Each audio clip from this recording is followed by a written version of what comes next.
In this video, we're going to talk about the remaining three factors: community, fairness, and values. Pause! Hi. If you've seen the previous two videos, and I hope you have, you're probably sick of me saying this. I'm still going to repeat it. Occupational burnout is less about you, the individual, and more about the work environment. Individual strategies can help decrease your chances of burnout, but fixes to burnout have to involve systemic changes from the content platforms. Everybody has their breaking point.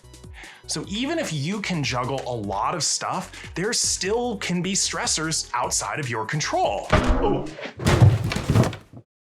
That catch you off guard. Ow! When compared to things like workload, community, fairness, and values might seem less obvious in how they contribute to burnout, but they're no less important to longevity in any job, and content creation is a job.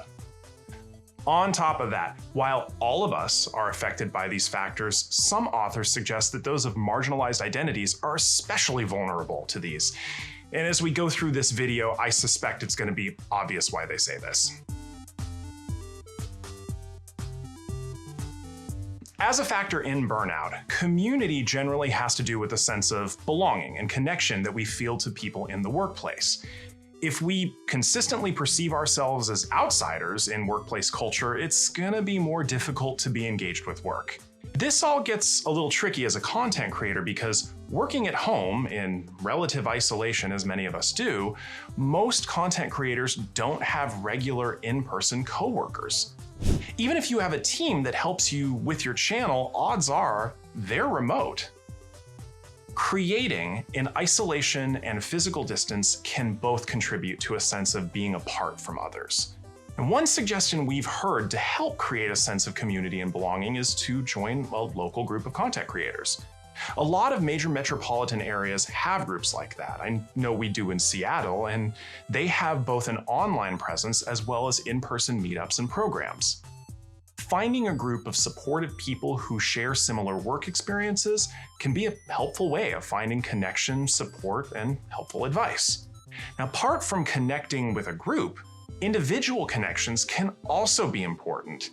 There's one content creator I work super well with, and we have regular in-person writing sessions. I also have regular one-on-one video work sessions with another person at TakeThis. That's another way of potentially creating connection with others doing similar work.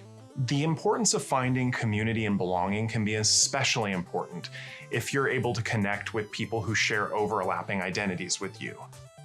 Each aspect of our identity brings with it unique experiences that those outside of those experiences just can't fully understand. We're in a creative profession, and the more diversity we have, the more creative ideas we get. As a factor contributing to burnout, fairness is predominantly a platform-level issue. This has to do with trust, discrimination, and favoritism. As a platform, ask yourself some difficult questions. Do your creators trust that the rules will be applied the same to everyone, or do your creators believe that others, especially top earners, get preferential treatment? Do your creators believe that you are there to help protect them all equally? Do the vast majority of your top creators match a certain identity profile while you say you value diversity? Regardless of your intentions, if your content creators believe the rules apply differently to different people, that decisions serve the company over the creators, that you don't have their backs if they're harassed, stalked, or threatened, if your content creators widely believe any of this, then that's contributing to their burnout. I'm sorry to be blunt, but these are not things that your content creators can fix as individuals. This has to come from you as a platform. Full stop. Finally, there's values.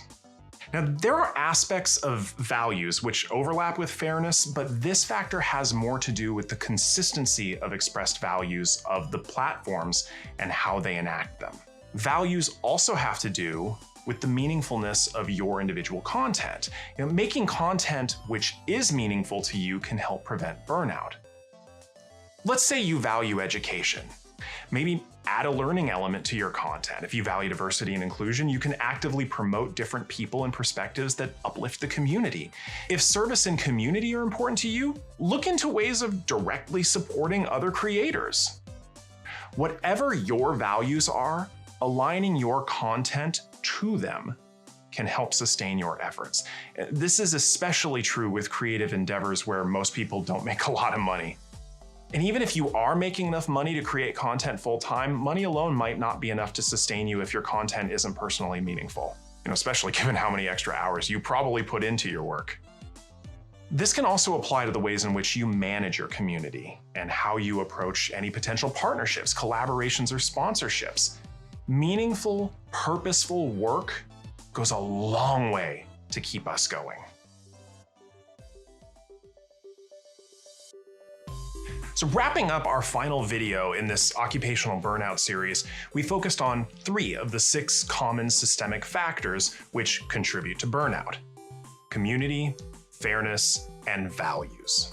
If you, as a content creator, don't feel connected to others, especially your peers and colleagues, platform rules and policies aren't fair, and the practices of the platform don't match your personal values, when your content doesn't either, well, these are just as important in contributing to burnout as things like workload, reward, and control, especially for creators of marginalized identities who face additional covert and overt stressors on a daily basis. Platforms, sidebar, last time I swear. Hi, content platforms. If you've made it through all 3 of these videos, I know I've been a little hard on you, sorry.